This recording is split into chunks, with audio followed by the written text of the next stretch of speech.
Pour sauver le pilote américain, en 36 heures, un F-15E Strike Eagle a été détruit. Un A-10 a été détruit. 2 avions de transport militaire C-130 ont été détruits.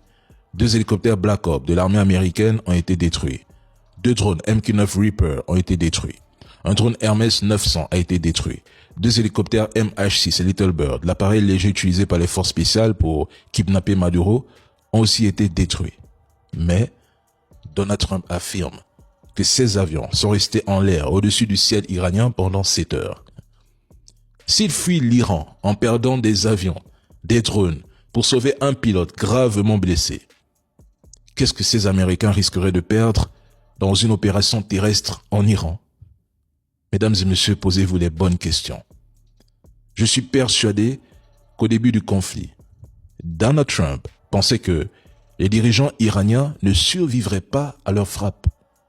Certains estimaient même que les manifestations de janvier 2026 annonçaient le début de la fin du régime et qu'il serait possible de le renverser en quelques jours. Le service de renseignement israélien a vendu cette formule à Trump.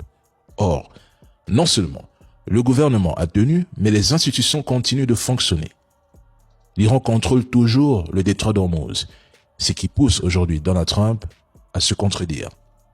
Un jour, il affirme qu'il va rouvrir le détroit lui-même, le lendemain qu'il escortera lui-même les navires, puis il renvoie la responsabilité à ceux qui l'utilisent. Tantôt, il annonce une ouverture imminente, tantôt il fixe un ultimatum à l'Iran, exigeant une réouverture avant mardi, sous peine de bombarder des centrales électriques, des ponts et d'autres infrastructures civiles, tout en prétendant agir pour le bien du peuple.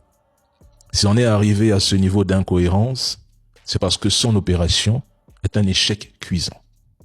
La réalité est qu'il a perdu la guerre et qu'il ne pourra jamais contraindre l'Iran à capituler.